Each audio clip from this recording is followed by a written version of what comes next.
Murder Zine contains adult themes and violence. Discretion is strongly advised. Episode 11, Anjette Lyles, the Black Widow of Macon.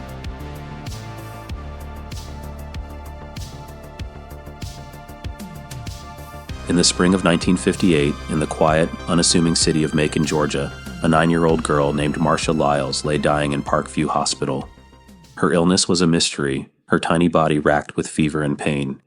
She cried out from terrifying hallucinations, believing she saw snakes slithering in her hospital bed, and felt insects crawling out of her fingertips. The medical staff was baffled. What could cause such suffering in a child? On April 4th, after weeks of agony, Marcia Lyles died. The little girl's mother, a well-known local restaurateur, had already ordered her daughter's coffin. She had packed up the child's personal belongings from the hospital room, discarded the flowers, and told staff, "Well, she won't be using these anymore. I'm just glad my little girl was insured." This is the story of that mother, Anjette Lyles, and the 4 mysterious deaths that scandalized a small southern city. It's a tale of betrayal, of homemade southern cooking and slow-acting poisons, of colorful personality and calculated evil. To understand the shock that would rock Macon, you have to first understand the world of 1950s Georgia. This was an era of strict social norms, of cherry blossoms and genteel manners.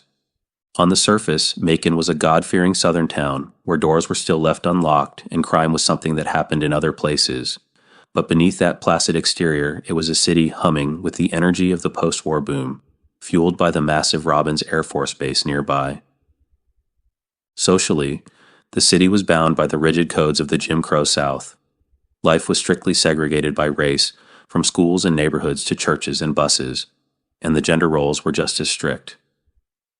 Popular culture promoted the ideal of the happy homemaker. A woman's place was in the home. Her highest aspiration was a wedding ring.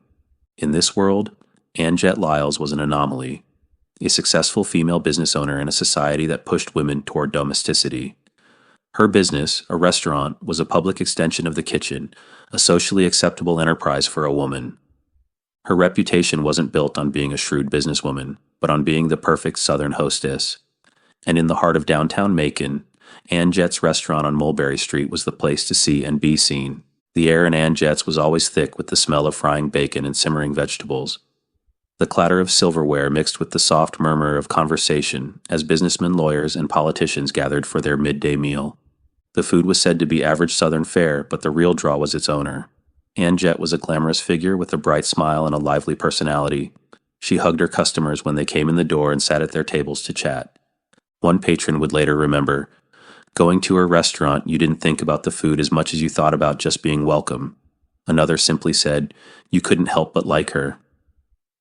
But behind the welcoming smile and fashionable appearance, the flashy cars and platinum hair, existed another Anjette Lyles. This one spent her private moments burning colored candles and whispering secrets to the flames.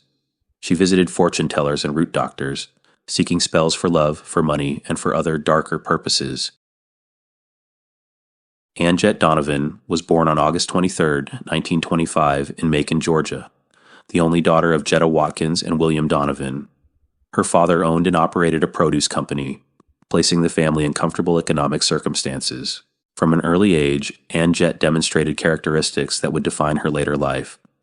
She possessed a charming personality that enabled her to bend people to her will. She was pretty, determined, and usually got what she wanted. In 1947, she married Ben Lyles Jr., whose family owned a popular downtown restaurant. They had 2 daughters, Marcia in 1948 and Carla in 1951. For a time, life seemed promising. Anjette worked alongside her mother-in-law Julia at Lyles' restaurant, charming customers with her outgoing personality. But trouble emerged in 1951 when Ben, suffering from health problems related to his military service, suddenly sold the family restaurant for a mere $2,500. He didn't consult Anjette, and she never forgave him. That December, Ben became mysteriously ill, bleeding from his nose and mouth, suffering convulsions, and slipping into delirium. Doctors were baffled. When he died in January 1952, they settled on encephalitis as the cause and closed the file. Anjette, now a widow with 2 small children, moved back in with her parents and went to work in another restaurant. She saved every penny, determined to buy back what she saw as her rightful business. In April 1955, she succeeded, paying $12,000, nearly 5 times what Ben had sold for just a few years earlier. She renamed it Anjette's Restaurant. Her star was rising, but tragedy would soon follow, or perhaps would be invited. Among the new customers at the restaurant was Joe Neil Gabbert, also known as Buddy, a handsome airline pilot who caught Anjette's eye. Their courtship was swift and passionate. In June 1955, they flew to New Mexico and surprised everyone by returning as husband and wife. The happiness was short-lived. That October, Buddy entered the hospital for minor wrist surgery. Almost immediately, things went terribly wrong. He developed a severe skin rash and spiking fever.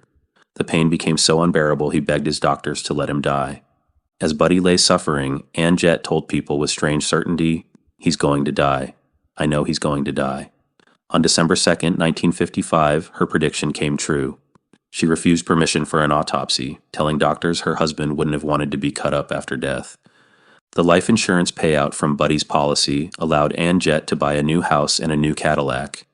Within months, she had changed her name back to Lyles and begun dating again.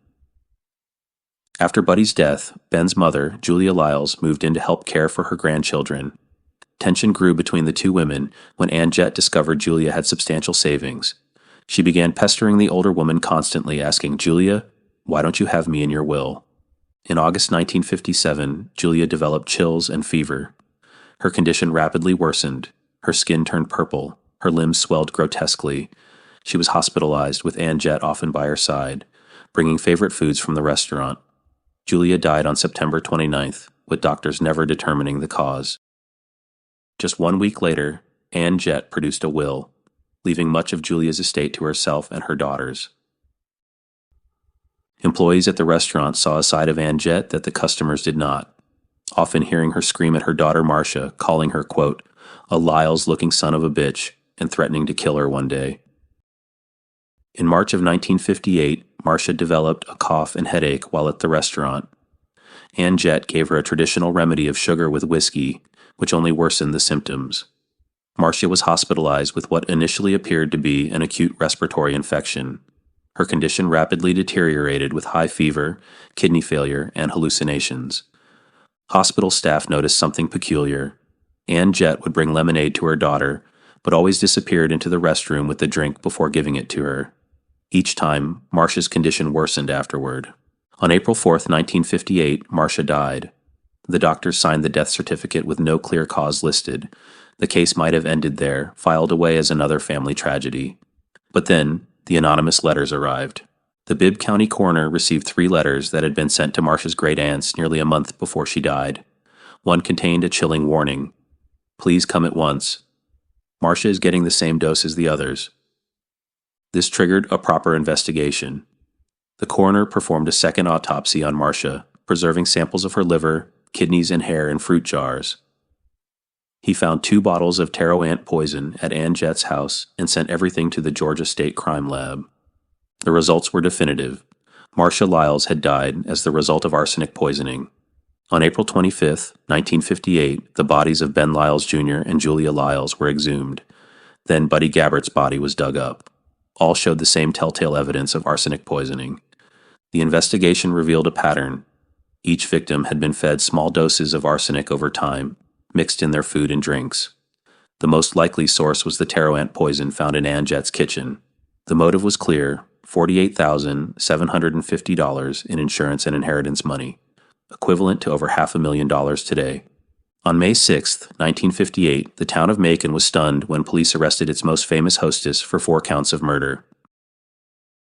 The trial began on October 8, 1958, and became an immediate sensation. Crowds lined up for hours, hoping for just a glimpse of the glamorous, platinum-haired widow. 28 reporters, including the legendary Celestine Sibley of the Atlanta Constitution, were packed into the courtroom balcony, sending the story across the globe. The prosecution, led by Special Prosecutors Charles Adams and H.T. O'Neill, Jr., unveiled a brilliant and damning case. Though Anjette was only on trial for Marcia's murder, the judge allowed them to present evidence of the other 3 deaths to establish a pattern of behavior. The deaths were logically connected in multiple ways. All the victims were close to Anjette. All died from chronic arsenic poisoning with multiple doses built up to a lethal level. She was also the sole caregiver for each of the victims, showed little grief despite lavishly burying them, and of course, collected a substantial amount of money as a result of each death. The prosecution's case was a parade of horrors. A search of Anjette's home had turned up a container of taro ant poison full of arsenic in her bedroom. Witnesses described Anjette's strange behavior at the hospital, taking drinks intended for the victims into the restroom with her purse before serving them. A handwriting expert delivered a bombshell testifying that the signature on Julia Lyles' will had been forged. Perhaps the most chilling testimony came from hospital staff who saw her with her dying daughter. They recounted how Anjette stood by and laughed while Marcia screamed in terror from her hallucinations. 2 weeks before Marcia died, while doctors were still hopeful for a recovery, Anjette ordered a coffin for her. Then came the strangest evidence of all, tales of witchcraft and voodoo. The court heard that Anjette was obsessed with magic and the occult. She visited fortune tellers and kept roots, powders, potions, and other voodoo paraphernalia in her home. She would burn colored candles and talk to them, telling them what she wanted. White candles for peace, red for love, green for money, and black candles for when you wanted someone to die. The defense offered almost nothing in return. They didn't plead insanity. Their entire case was Anjette herself. Under a peculiar Georgia law of the time, she was allowed to make a direct, unsworn statement directly to the jury. She stood before them and vehemently denied everything, protesting her love for the family she was accused of destroying. But her performance was unconvincing, completely undermined by the icy demeanor she had maintained throughout the trial. As witnesses wept on the stand while describing her daughter's painful death, Anjette sat stone-faced, seemingly indifferent to the spectacle of other people sobbing for her dead child. On the night of Monday, October 13th, 1958, the all-male jury took only 90 minutes to find her guilty. Because they offered no recommendation for mercy, the sentence was mandatory. Clutching a small white Bible, Anjette Lyles listened calmly as the judge sentenced her to die in the electric chair. It was a historic verdict. She was the first white woman in the history of Georgia to be sentenced to death. However, Anjette Lyles never walked to the electric chair. As her execution date neared, her attorneys appealed, claiming she was mentally incompetent. The Georgia Supreme Court upheld her conviction, stating the evidence showed, quote, a deliberate, premeditated, well-concocted plan and scheme to murder an innocent child for no cause, except to satisfy her selfish desire for money. But Governor Ernest Vandiver, uneasy with the political fallout of executing a white woman in Georgia, appointed a special sanity commission of 6 doctors to evaluate her. Their diagnosis was unanimous and decisive. Anjette was deemed, quote, psychotic and insane, suffering from chronic paranoid schizophrenia. One of the doctors reported that she was experiencing active hallucinations, including seeing angels flying around the room. Her death sentence was commuted, and she was transferred from death row to the Central State Hospital in Milledgeville. She would spend the next 19 years there. The woman who had always loved the supernatural found a captive audience. She amused other patients by telling fortunes and explaining the finer points of witchcraft. She allegedly told friends in the facility, quote, they think I'm crazy as hell, and I'm going to let them keep thinking it, because if they don't, they're going to fry my ass. In a final strange irony, the woman who used food to poison her victims was assigned to work in the hospital kitchen. Anjette Lyles died at Central State Hospital of a heart attack on December 4th, 1977, at the age of 52. She is buried in a small country cemetery in Wadley, Georgia, alongside her first husband, Ben, and her daughter, Marcia, 2 of the 4 people she murdered. The case of Anjette Lyles has become something of a dark legend in Macon, a story that has been told in books and plays and on true crime television, a curious tale of a woman who was called both a saint and a sociopath. It serves as a reminder that the most terrible secrets can be hidden behind the most welcoming smile, and that sometimes the most beloved person in town is the one to be feared the most. You have been watching a Murder Zine production.